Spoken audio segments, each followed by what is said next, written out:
Well, I think that Joe Burrow, when you look at PFF grades, I guess where I would be at with the whole situation is just I don't care. I mean, I really don't care. The guy's obviously a high-level player. I'm going to trust Joe Burrow whether they tell me he played good or he didn't play good. Are you gonna punish him? Are you gonna sit him? Are you gonna do? Of course, it's irrelevant. It means next to nothing.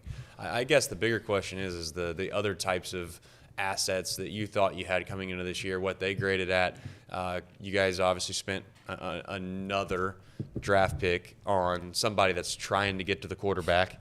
And I'm not saying that like I know you think that I'm like trying to kind of put salt in the wound here a little bit, but you guys have invested an okay amount of capital into your ends, and Stewart of all guys, I know that everybody made fun of him and said, "Oh, he's got 4 sacks in his entire college career." Yeah. Overall impressions of him for the first game. Yeah, he played. He graded very, very well, and I thought the defense played well as a whole. But he was the second highest graded defensive player on the Bengals, trailing only Trey Hendrickson, and he was the highest rated defensive lineman for a rookie in the league at a 80.6. And you know, he showed flashes of doing some really nice things. Obviously, he batted down the ball that ended up being a penalty on the Bengals, so that play was negated. But showed flashes of being great, and this is where the Bengals have to continue to hit. Right? When you talk about a salary cap league, you know, all right, so the Bengals are going to put their resources on the offensive side of the ball. You can't let Jamar Chase walk out the door. You got to sign Joe Burrow to whatever contract that he wants, and then you've got to shore up the line, which they've it's still not a great line, but Orlando Brown played well, and he's played well for a few years. They obviously drafted Amarius Mims last year, but when you're putting all your money on the offensive side of the ball, you've got to put your draft capital on the defensive side of the ball. They did this with Dax Hill. They did this with Myles Murphy. Now they did this with Shemar Stewart. And one game into his NFL career, played about half the snaps. He looked really, really good. And that's what the tape says. That's what PFF says, and which is maybe they're giving us too high of grades because it is a local company. It's a company based in Northern Kentucky. So I don't know. But Shemar Stewart is certainly a guy that's going to have to continue to play well. And that's why they're going to continue to, they just signed Isaiah Foskey. They're going to continue to put pressure on the edges because the Bengals are going to score a lot of points this year. Regardless of what you saw in that second half against the Cleveland Browns, for some reason, the Bengals offense never plays well against Cleveland. Shout out to Kevin Stefanski and their coaching staff because they always seem to limit the Cincinnati Bengals. But the Bengals are going to put up a lot of points. That means that the opposing offenses are going to be dropping back to pass a lot. They're going to continue to drop back. And that's why guys like Trey Hendrickson and these young guys are going to have to continue to mold. Joseph Asai, Shemar Stewart, Myles Murphy are going to have to continue to grow. They're going to have to continue to get after the quarterback if you want to have success on the defensive side. You already nailed it. I mean, the reality is they've invested their entire amount of salary cap capital, if you want to call it that, in the offensive side. And I get the idea that some people are going to disagree with that. They're going to say, well, there's just no way in the world that you can justify paying Joe Burrow and then also going out and having 2 world-class receivers that you also pay with T and Jamar.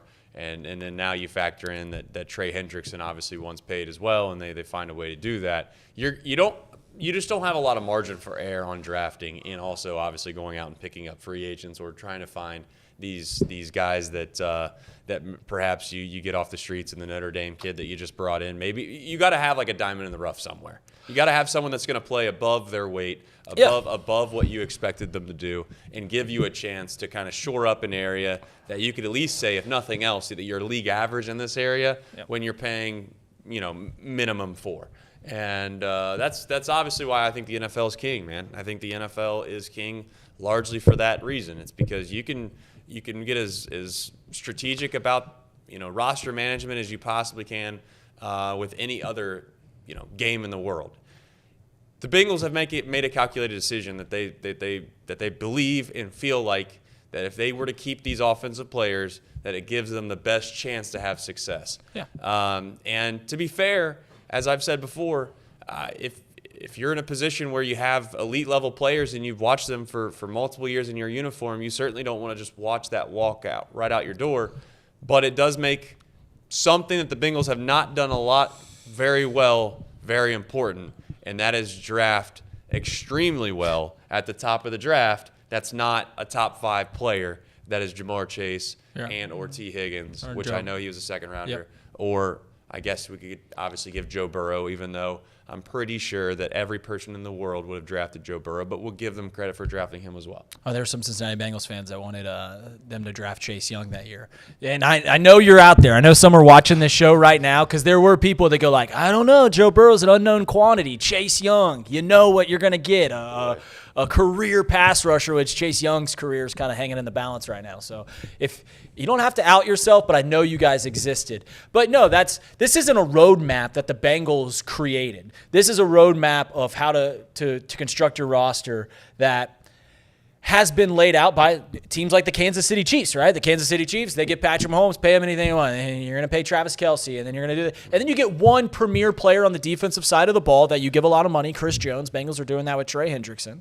This is the roadmap that teams that are successful do. The problem is the Bengals haven't drafted well. You brought this up. When the Bengals went to the AFC Championship game in the Super Bowl back in 2021, 2022, they hit on nearly every single piece, every draft pick. You look at that 2020 draft, and it went Joe Burrow, T. Higgins, Logan Wilson. Boom, boom, boom. Then they hit on Jamar Chase in 2021. 2019, they had a couple of great drafts. And then how are they doing on the free agent signings? Well, they bring in Trey Hendrickson that everyone said was a Cam Jordan merchant. Yeah, he had a lot of sacks, but he's really just feeding off of Cam Jordan. He's proved them wrong. And you get guys like Awuzie, and you get guys like, they drafted Jesse Bates. And you just look along the team, and they really hit on everything. Well, even Apple, bringing Apple in. Yeah, Eli Apple, everyone's. As much as people were acting like Eli Apple would get cooked, this, that, and the next, like he was a great player for the Bengals. Like he Right. did his job for what you paid him to do, even more so. Like that's the type of signings and that's the type of draft picks that you're gonna have to just get lucky on. Everybody wants the star player. Like everybody was like, oh, we need to get like a Micah Parsons or whatever in the draft. Not really. Like what you really need to do is have 3 or 4 serviceable players that are going to do their job at a relatively competent level, that are going to shore up certain areas that maybe in the past lacked significantly, and you find a way to just be somewhat competent on defense, and you have a world-class offense. Yep. And that's where the pressure lies now, is that the defense did step up week 1. Yeah. They did, and they found a way to win an ugly game. Like it or not, I would argue that at the end of the year, when you go back and you look at like all the games that were up in the balance, because there's certainly going to be some games that you just get beat in the NFL, Yep. and there's going to be some games where you just completely take it to the other team, and it was never in doubt from the very jump. And then you're going to have a vast majority of the games that, call it out of your 17, 12 games, that you're going to find yourself in a dogfight. They're 1-0 in the dogfights. They're 1-0 in situations where they could have easily lost. And we'll see. I mean, if I was a Bengals fan, and I obviously, You should be. It's a lot of fun. It's a lot more fun than. I'll tell you what. I've made this deal with you before. I'll make it again. I'll happily convert over as soon as you convert over to being a legitimate Reds fan. I mean, you don't ever take the offer. So I will. Speaking of the Reds, we'll get to them in a minute. Yeah, it's funny. I was thinking about that.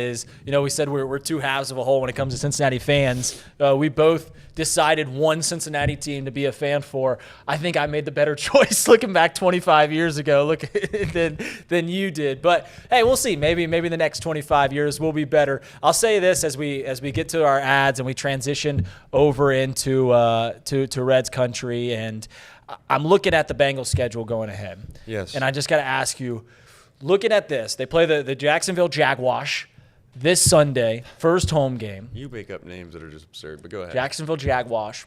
This Sunday, first home game. They are favored in that game. Yeah. I'm going to read you the 4 games after that, and you tell me how important this win is, or this game is to win for the Cincinnati Bengals. So after we play Jacksonville, they go to Minnesota, one of the better rosters in the league. Win. They'll beat them. They go to Denver, one of the tougher places to play with a great head coach. Come on, man. They come home against Detroit. Yeah, not a very good team. And then they go to Green Bay. Probably going to lose there. Okay, so that's 4 games that, man, if you scrap 2-2 out of that, you feel great about coming. You feel great about 2-2 in that slate? Dude, I think the Minnesota Vikings are one of the best rosters in the league. I think they got a top 5 roster in the league. I think playing in Denver is a really tough place to play. Sean Payton's going to – Bo Nix, we'll see what Bo Nix is. The Detroit Lions, one of the better rosters in the league, coming home. I do think that they're going to not be nearly as good as they've been the last 2 years. Then obviously the Green Bay Packers, who I think are true Super Bowl contenders. I'll give you Denver. I think Denver's a tough team. When I said they don't have a quarterback, I was talking 3 of those about games Minnesota. on the road. I was talking about Minnesota. Minnesota doesn't have a quarterback. Yeah. We'll see if J.J. McCarthy somehow takes that fourth quarter and that I guess the positive vibes that he is, and he's going to ride them into week 2. We'll see. I'll be willing to bet that he doesn't, but who knows? I've been told before about everybody about how good all these quarterbacks are that come out of college that were really not that great at quarterbacks when you look at the actual overall just skill set of them, not just whether they won games in college or didn't win games. But I digress. It's pretty clear there's a direct correlation between exceptional quarterback play in the NFL and not being spoon-fed wins after wins in college football. That's a great point. Josh Allen played at Wyoming where he really wasn't very good there, but obviously he's going to scramble. Patrick Mahomes played at Texas Tech, who was a 500 team. Besides Joe Burrow. But he did struggle one year. Joe Burrow played 2 years in college football, and 1 year he really struggled, and obviously 1 year was fantastic. I mean, you just look, Lamar Jackson went to Louisville. The guys that come out of Ohio State, Alabama, stuff like that. Then there's been good players like C.J. Stroud's obviously. Jalen Hurts is a good player. Yeah. C.J. Stroud's a good player. Yeah. Tua has even had a fine career. I mean, we'll see what happens, but Right. It's pretty clear that there's a direct correlation between struggling in college, or at least having to figure it out in college, and playing in the NFL. And the final thing we'll say about the Bengals is Lucas Patrick, the starting right guard for the Cincinnati Bengals, is going to be out for several weeks. This means that the new signing, Dalton Risner, is going to be starting at right guard going forward. Dalton Risner, since being drafted, I believe in 2019, has been a perennial starter in the National Football League, which, you ready for this? For what it's worth, It's worth a lot. that means something. To play in the most competitive sports league in the world and to be a perennial starter means that you're obviously at least a halfway decent player. So we'll see what Dalton Risner gives us. He didn't grade well when he came into the game against the Cleveland Browns, but as we mentioned earlier, who did grade well on this offensive side?